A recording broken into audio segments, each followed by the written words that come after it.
नमस्ते दोस्तों, आज इस वीडियो में हम बात करेंगे सायंट के बारे में। स्टॉक कंटिन्यू मतलब गिरता ही जा रहा है, मतलब भाग नहीं रहा है। अगर मैं बात करूँ, इसने एक अपना ऑल टाइम हाई लगाया था कुछ यहाँ पे। अगर मैं चार्ट पे आपको दिखाता हूँ तो देख सकते हो कि इसका एक ऑल टाइम हाई बना था यहाँ पर कुछ कितना 2458 के आसपास, और वहाँ से ये करेक्ट हो गया। और करेक्ट होने के बाद इसमें अभी थोड़ी हल्की फुल्की बाइंग भी देखने के लिए मिली। तो इस वीडियो में हम इसका आर्थिक स्थिति देखेंगे और स्टॉक का टेक्निकल, मतलब ये जो सपोर्ट वगैरह क्या निकल के आता है उसके ऊपर हम बात करने वाले, ठीक है। तो पहला इसका आर्थिक स्थिति देख लेते हैं कि कंपनी का नेट प्रॉफिट क्या गिर रहा है, कंपनी खराब है, कंपनी का रिजर्व कम हो रहा है, कंपनी का आरओसी बेकार है। इन सारी चीज़ों पे हम फोकस करेंगे। क्या प्रमोटर्स ने होल्डिंग कम की है, जो मेन बातें रहती है उस पर बात करने वाले, ठीक है। तो पहले मैं आपको कंपनी का आर्थिक स्थिति बता देता हूँ। देख सकते हो अभी इसका प्राइस चल रहा है 1922, मार्केट कैप इसका 22,000 करोड़ के आसपास है। एक स्मॉल कैप की कंपनी है, ठीक है। नीचे आते हैं तो देख सकते हो कि इंडस्ट्रीज का पी चल रहा है 39 और स्टॉक का पी चल रहा है 31, मतलब करेक्ट होके इसका पी कम हो गया है, जिसके वजह से हमको स्टॉक में थोड़ी अभी भागते हुए भी दिखाई दिया रिसेंटली, ठीक है। आरओसी इसका 21-22 के आसपास है, काफ़ी अच्छा आरओसी है। आरओई भी काफ़ी अच्छा है, 18% के आसपास। यहाँ पे नीचे आते हैं तो देख सकते हो कहाँ गया ये, हाँ मैं आपको ईयरली नेट प्रॉफिट दिखाता हूँ। कंपनी 2013 में 231 करोड़ के नेट प्रॉफिट पे थी, जो कि एक ऑल टाइम हाई इसने 700 करोड़ के नेट प्रॉफिट पे आ गई थी। मतलब अगर मैं बात करूं 2013 से अभी तक इनका नेट प्रॉफिट काफ़ी अच्छी तरीके से ग्रो हुआ है। और अगर मैं 2020 से भी बात करूं एक स्मॉल कैप कंपनी के हिसाब से, तो 2020 में कंपनी का नेट प्रॉफिट अराउंड 350 करोड़ के आसपास था, जो कि अब 700 करोड़ क्रॉस कर दिया है। तो 4 सालों में नेट प्रॉफिट डबल होना काफ़ी अच्छा है, मतलब काफ़ी अच्छा है। अगर मैं सेल्स भी देखूँ यहाँ पे, तो सेल्स देख सकते हो 2020 में अराउंड 4,500 करोड़ के आसपास था, जो कि अब 7,000 करोड़ को क्रॉस कर दिया है। तो सेल्स, नेट प्रॉफिट डिसेंट अच्छी तरीके से ग्रो हो रहा है, कुछ भी दिक्कत नहीं, मतलब मस्त है, डिसेंट है, बुरा नहीं है, ठीक है। बहुत ही अच्छा भी नहीं है और बुरा तो बिल्कुल भी नहीं है, ठीक है। डिसेंट है, अच्छा है, मतलब कुछ दिक्कत वाली बात नहीं है। यहाँ पे मैं बात करूँ तो देखो कंपनी के पास एक टाइम पे 1267 करोड़ का रिजर्व था 2013 में, जो कि आज बढ़ के 4,200 करोड़ को पार कर दिया है। कंपनी के पास कर्जा केवल 788 करोड़ का है। तो 788 करोड़ का कर्जा है, यानी कि ये कंपनी पूरी डेप्ट फ्री है। और रिसेंटली इन्होंने 800 करोड़ का सायन डीएलएम, जो इनका छोटा भाई है, उसके स्टॉक को बेचे हैं कर्जा चुकाने के लिए और सेमीकंडक्टर के बिजनेस के लिए, ठीक है। माइक एक बार, हाँ। तो मैं बता रहा था जो सायन डीएलएम के जो ये मालिक है, मतलब सायन डीएलएम इनका छोटा लड़का है, उसका स्टॉक जो इन्होंने 800 करोड़ का बेचा है, जो 800 करोड़ की 850 करोड़ की डील हुई थी, उस 800 करोड़ से ये कर्जा मिटाएंगे और सेमीकंडक्टर के बिजनेस पे फोकस करेंगे। तो इस बात को भी ध्यान देना, ठीक है। ये एक प्लस पॉइंट है इस कंपनी के लिए।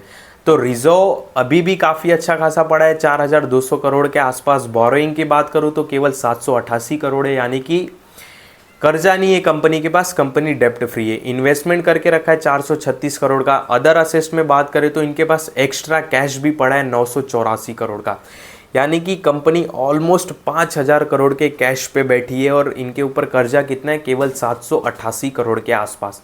तो यहाँ तक तो भाई सारी बातें ठीक है, मस्त है।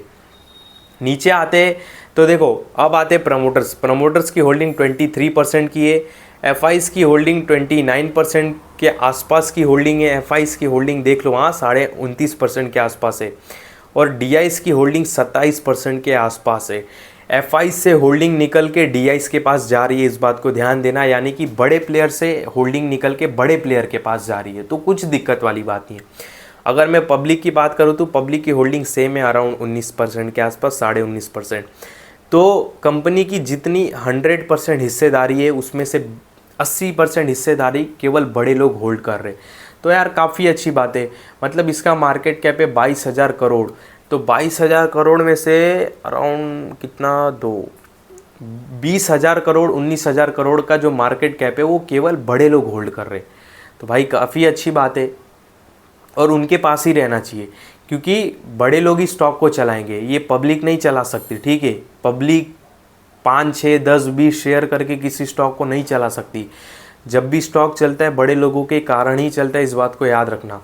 तो बैलेंस शीट में कुछ भी गड़बड़ नहीं है, ठीक है, रिजर्व बढ़ रहे हैं, नेट प्रॉफिट अच्छी तरीके से डिसेंट तरीके से चल रहा है।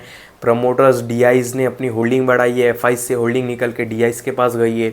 और रिसेंटली इन्होंने सायन डीएलएम का स्टॉक सेल किया था अपने कर्जे को चुकाने के लिए और सेमीकंडक्टर में आने के लिए। और एक बड़ी ग्रुप है, तो इस बात को भी ध्यान देना। ये भी हाँ ठीक है। यहाँ पे नीचे आते हैं तो देखो, यहाँ पे नीचे आते तो ये अपने ऑल टाइम हाई प्राइस से यहाँ पे मैं आऊँ, अभी कितना करेक्ट हो चुका है, प्राइस रेंज में लगाऊँ यहाँ पे, तो ऑल टाइम हाई प्राइस से अभी 20% करेक्ट हो चुका है। और ये जब 30% हो चुका था ना यार, तब तो मेरे ये नज़र में नहीं था, पर ठीक है 20% करेक्ट हो चुका है तो भी अच्छा है, कोई दिक्कत नहीं है। नहीं तो ये 30% जो करेक्ट हुआ था ना, उसी समय अच्छा समय था।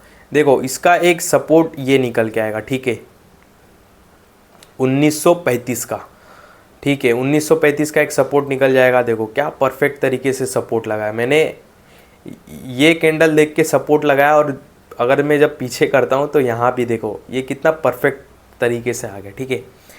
तो ये सपोर्ट इसका एक 1935 का है।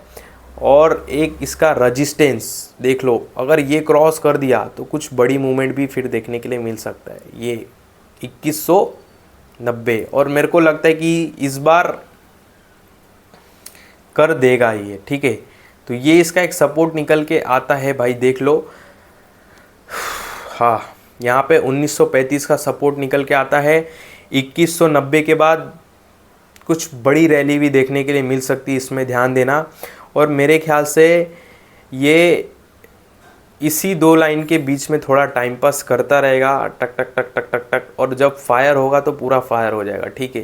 तो भाई ऐसा कुछ हो सकता है स्टॉक की मूवमेंट, तो देख लो। कुछ मेरे किसी भी वीडियो में बाय सेल का कॉल नहीं रहता है, जो भी बता रहा हूँ केवल समझाने के लिए बता रहा हूँ। तो अगर 935 पे आ जाए 1935 पे तो काफ़ी अच्छी बात है। अगर नहीं आए तो फिर भाई क्या ही कर सकते, ठीक है। नहीं आए तो भी चलेगा, ठीक है। ऑलरेडी हमको ऑल टाइम हाई से ये 20% नीचे ही मिल रहा है, तो ज़्यादा करेक्शन की उम्मीद भी नहीं कर सकते, क्योंकि रिसेंटली ये 30% गिर के वापस अच्छी खासी इसमें बाइंग हुई है। ये तो मैं देखा ही नहीं भाई, ये तो मैं देखा ही नहीं। रुको रुको रुको, मुझे नहीं लगता ये वापस आएगा 1935 से। 1 मिनट, प्राइस रेंज, ये प्राइस रेंज लगाने तो पहले यहाँ पे मेरे को प्राइस रेंज लगाता हूँ। नहीं आएगा भाई, नहीं आएगा 1935, नहीं आएगा, क्योंकि देखो बड़े लोगों ने 22% की इसमें बाइंग कर दी है। तो 1935 मेरे ख्याल से नहीं आएगा, देख लेना। और आ जाए तो भाई फिर मैं कुछ बोलने की ज़रूरत नहीं। अगर 1935 आ जाए तो कुछ बोलने की ज़रूरत नहीं, पर मेरे ख्याल से नहीं आएगा। और आ गया तो भाई किसी से कुछ पूछना नहीं है, आगे क्या आपको करना हो आप खुद समझदार हो, ठीक है। इस वीडियो में आपको कोई भी बाय सेल का कॉल नहीं है, ध्यान देना। जो भी मैंने आपको बताया केवल स्टडी और एजुकेशनल पर्पस के हिसाब से बताया, ताकि आप चीज़ों को काफ़ी आसानी से समझ सको। मेरे किसी भी वीडियो में बाय सेल का कॉल नहीं रहता, इस बात का ध्यान देना। और मैं कोई सेबी रजिस्टर्ड एडवाइज़र भी नहीं हूँ, तो ध्यान देना भाई। जो भी समझाया केवल एक समझाने के लिए बोला, ना कि बाय सेल का कॉल देने के लिए बोला।